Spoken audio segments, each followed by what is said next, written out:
welcome to a very special Tea and Ticker show where today we're going to be reviewing the extremely popular Christopher Ward Bel Canto. So, who's with me today? Of course, Jon, and we have a very special guest as well, Sam from Casual Watch Reviews. So, first question over to Sam, being the guest of honor today. What were your first thoughts when the Christopher Ward Bel Canto was announced? I don't really know what my thoughts were when I first saw it because it was completely unexpected. Mike had been on my channel and teased that there was a special watch coming. I don't think anybody had any idea that that's what it was going to be. So I was amazed. I mean, it looked stunning from the photos, and then I later got the opportunity to have it in hand. So I think it was probably amazement more than anything when I first saw it. And how about you, Jon? What were your first impressions of that piece? Yeah, similar to Sam, actually.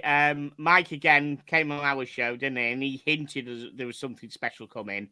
And then suddenly we just got this email, and it's like, okay, we looked at it. And I suppose originally when I looked at it, I thought it was like a minute repeater. And then I realised with the price of 3,200 English pounds, I thought, they're not going to do a minute repeater with all that technology that's required for just over £3,000. It ain't going to happen. So, of course, then me and Palm went to the launch the next day. And we had our hands on with a few hundred other people. And it had already sold out by then. It sold out 24 hours earlier, within 6 hours of the day that was launched. And I said, I'm lucky that I've got one here. Sam got one as well. He was sent. There's only three knocking around. So I've had a chance to have it on my wrist for near enough a week. And brilliant. Yeah, we'll come to thoughts in a bit. What I think, but initially I was quite surprised at it where they've gone with that direction. Completely different, and I was quite excited as well. Originally, when it was announced, it sold out instantly, right?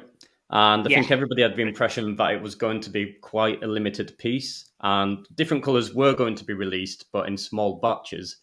As very recent news now that Christopher Ward has brought 4 new pieces available in different colour schemes. Do you think that has taken the element of excitement away from the piece now because it's more available, or do you think it's just going to sell really well anyway? I think it's going to sell really well. I think people were thinking that there was just going to be one Bel Canto ever of 300 and they're never going to make any other colours. But I don't know if they were originally. From what I could tell, what Mike was saying, I think it was a shock of how quickly the blue one went that made them maybe reconsider a bit and think, okay, hang on a minute, let's give people another go at this. But sadly, it won't be the blue one, but let's see what we can do. I don't think that was the original plan at all. I think it was one watch only, 300, see how it goes, and boom, 6 hours later, it's gone. Yeah, light bulb moment, hang on, is opportunity here. So who can blame them for that, right? It's a good move. Correct.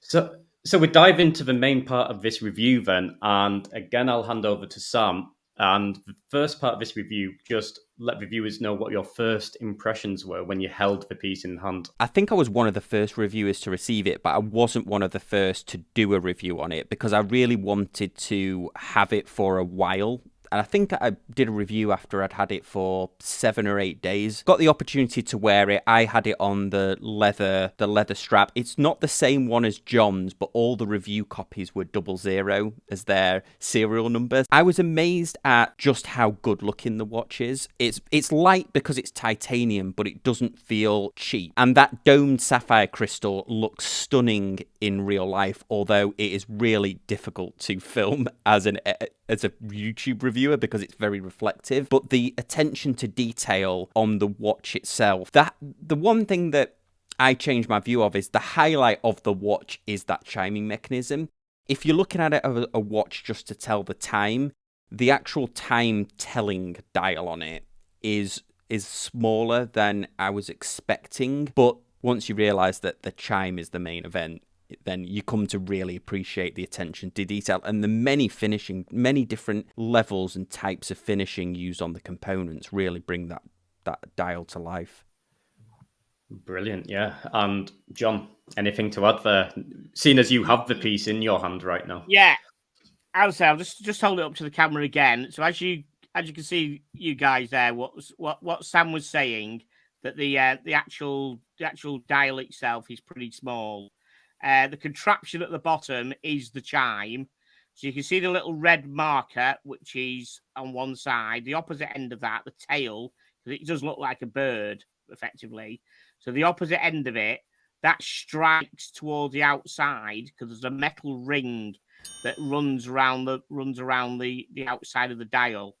The tail of that bird, shall we say, strikes that metal every hour just to let you know the passage of time. I admit I'm probably pretty deaf, to be honest, compared to some people. Probably exposure to loud music for the last 40 odd years, because the chime isn't loud to me at all, absolutely. But talking to people, like talking to Sam and talking to people on the Christopher Ward Facebook group, there are a lot of people who say that they can be in a room with a telly at normal volume and they can hear the chime. If I've got my hand just resting on the table, I cannot hear the chime with no sound going on whatsoever. I watched it go and I can't hear it. If I put it to the hand here, I can then hear it. But then, again, I've got a pre-production model. These were all pre-production models, and maybe the chime isn't as loud, but it's only as I said, a piece of metal striking another piece of metal. So there shouldn't be a reason why it's any quieter than any other. So it's probably me. So I'd like to think that the striking is the main thing. I think the looks, it's very MB&F, very Breguet, very, very high.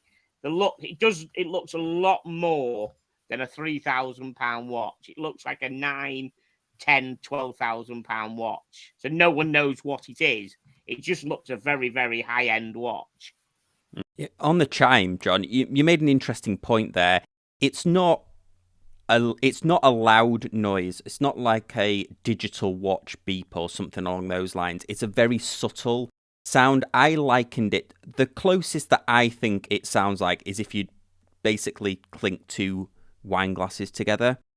Two empty wine glasses, when you get that, that's about the volume and a similar sound to it.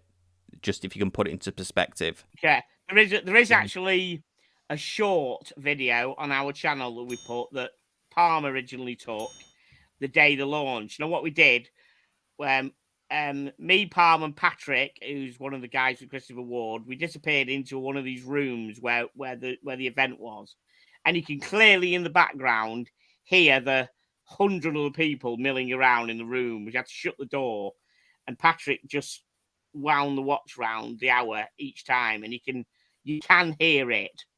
In the video, you can hear it. So if anyone wants to hear what it sounds like, I said, but bear in mind, there's a room outside. There's a room full of 100 people having a bit of a party outside.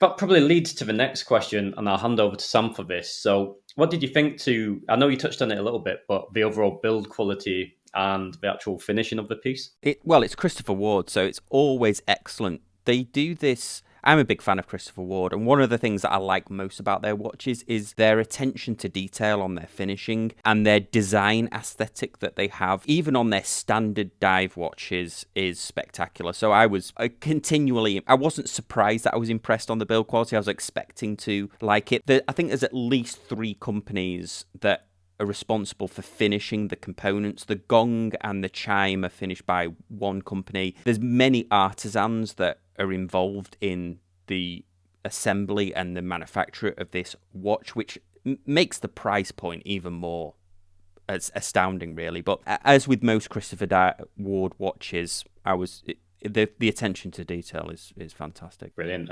And John, anything to add there? I know, disclaimer, right? You both had the prototype, so that's an even further testament that, if the prototype's already to that standard, the final product should be even more, refined. Yeah, well, the prototype does have a few things, but I was pointed out straight away by the guy who sent it me that the slight imperfections it had, but you could only see them in a loop or close up or macro. Whatever he pointed out to me, you can't see. I haven't even bothered to get a loop on and have a look at them. And what he pointed out to me, you certainly can't see with the naked eye. So absolutely, I mean, it's brilliant. It keeps time. It's been round it's probably been around the world. There's a few people who have this watch. It's one of the 3 that you see in all the magazines and everything, all the pictures. And the quality, as I said, the finishing of the case, the strap, beautiful soft leather strap. yeah, it's amazing. It's really, really good. So that, as you know, I'm a Christopher Ward fan as well as Sam, and the quality is right up there. So even on even on the pre-production model. Excellent. Definitely. So, John, that leads me then to the next question, and we've kind of touched on this. How does it sound? But I'm going to come from a slightly different angle. Given that Christopher Ward were trying to produce, one of their first watches with quite an advanced complication, and the goal was for it to be, the main function of that piece was to be a chiming watch.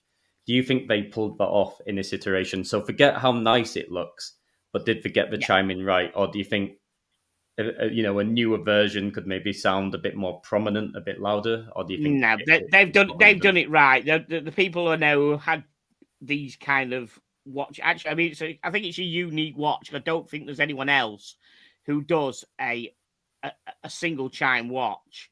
But I think they've definitely done what they've done. I said because my ears are done in, it's not their problem. You know what I mean? That's my fault straight away. They have absolutely, they have done it absolutely correctly. So, John, surprisingly, they have done this movement before. Christopher Ward's had a long-standing partnership with Meistersinger, who have a watch called the Bellora, which is a chiming watch. But the thing with that watch is that all the chiming mechanisms are behind, and Christopher Ward outsourced the FS01 movement, which is the movement that creates the chime, to Meistersinger. I think Christopher Ward makes something like 80% or plus of Meistersinger's watches. The real thing with the Bel Canto was that they managed to get all of those complex components, enhance them, and then put them above the dial, because the Bellora, as with most Meistersinger watches, is a very minimalist design. So all of those chiming components are actually underneath. Christopher Ward also enhanced. I think the gong's been improved and the hammer. So it's a similar movement to the Meistersinger Bellora. They've stepped it up, really. Not only stepped it up, but made all of those cool components visible. And that's what really makes the Bel Canto unique. In fact, if anybody doesn't actually know, the movement is called an FS01, FS01, which is Frank Setzler, who's the guy who designed the movement, and it's based on an SW200 Solita movement, but it's got 60 extra components added to it, which makes it a unique movement, as I say, called the FS01. The original movement that Frank Stelzer had designed was a jump hour movement. So they took the Solita SW200 and made it a jump hour movement. And they then realized that jump hour mechanism, because they'd made the most accurate jump hour movement, they believe, in the industry. And they realized that the mechanism that allowed that hour to jump, if anybody's not familiar with jump hour watch, it's basically, it looks like it's a digit that moves and not a hand. So it'll be like a 1, a 2, a 3. Most famous of all is the Erlangen Zeitwerks is a jump hour. But so they realized that they could take some of the mechanism that the jump hour could do and make that action a chiming mechanism. So that was the birth of the Bellora, and then the end evolution is now the Bel Canto. Gotcha. Oh, wow. Got you. Excellent. Some great info there. Brilliant. So over to Sam, and this is quite an easy question, but how does it feel? How comfortable is a watch to wear? Could you wear it all day on the wrist? I'm guessing with it being titanium, right? It's quite a light piece to wear, but how's the general comfort of the piece? One of the things that I try to do a good job of in my review is demonstrate just how wearable the watch is, because it looks like an MB&F or a Jacob & Co. You'd be forgiven for thinking that it came from those two watch companies before Christopher Ward. But with both of those watches, they come with usually a larger size, some of them monstrous size, whereas the Christopher Ward is extremely wearable. It's a lot more wearable than you would think from the photos. I think it's only a 41mm case. It's titanium, and they made it titanium to enhance the sound. That it was a purposeful choice to make it titanium. It's also got a very flat case back as well, so it really wears extremely well. I was surprised at how well it does wear. Brilliant. And John, anything to add to that? Yeah, it's exactly the same as what Sam said. Very light, very comfortable. I've had it on all week since I got it. I was initially disappointed it didn't have a clear case back, But then I found out that the reason it doesn't have a clear case back is because you'd lose the sound. Actually, the reason it's got, even though everything's at the front, apparently if you had a clear case back, it wouldn't be as loud, which is quite interesting. So, but comfort-wise, as I said, because it's got a flat back and everything, and it's to grade 5 titanium, it's really light and everything. Very, very comfy. Surprisingly thin as well. I think it's only 13 millimeters thin, which is amazing, or slightly over 13 millimeters maybe, which is amazing considering that it's also an automatic as well. I was surprised when Mike told me about this watch. I thought it was going to be a manual wind, but it's also an auto as well, which is even more impressive, I think. Amazing how they've managed to pull it off, really, when you think about it, and especially for the price point, which is still mind-blowing, I think, today. The next question is quite difficult, and I'll hand this over to John, but the overall presentation, and I guess that would be down to if you've seen any press releases of how the piece is, presented to the customer. Because obviously you've been sent like pre-production models, so I guess you just receive a watch without any kind of the official packaging. But have you guys seen any of the official packaging, what comes with this piece yet?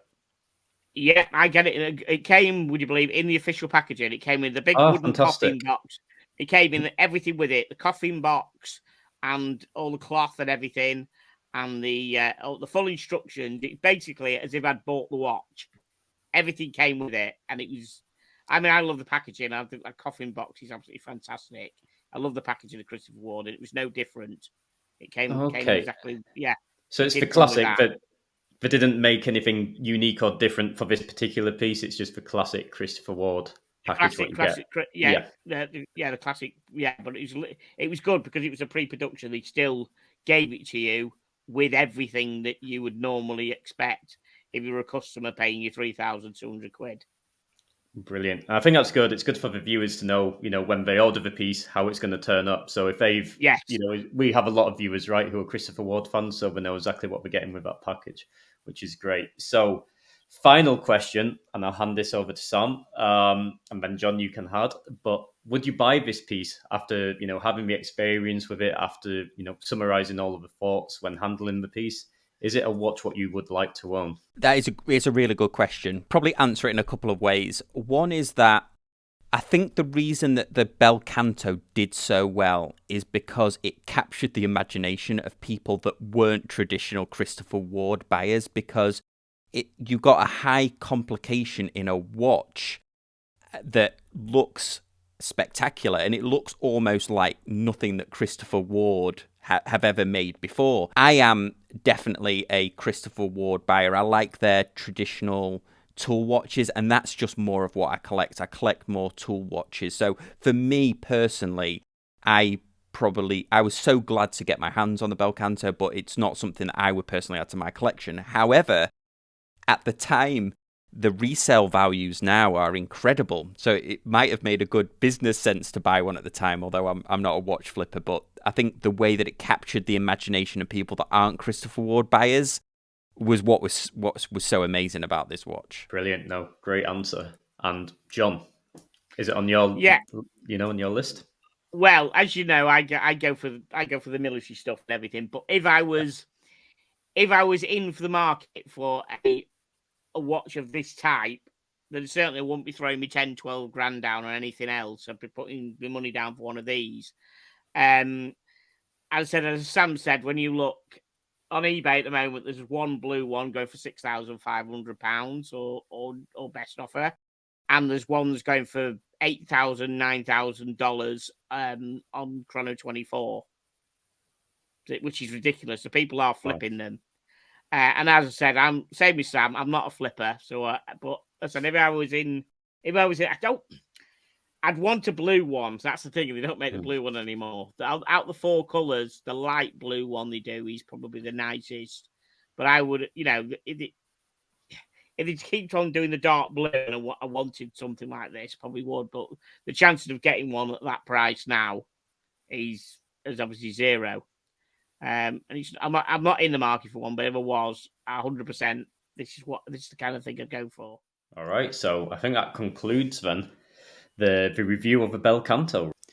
So we'd like to thank all of our viewers for watching today. It's been an absolute privilege. Thank you, Sam, for joining the show.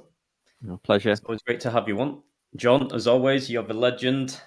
It's always great to have you here. And yeah, we close with, a big thank you, and let us know what you guys think to the Bel Canto in the comments below. Make sure if you've enjoyed this video to give it a big thumbs up. And if you like this kind of content, make sure to subscribe for more. So we'll see you on the next one.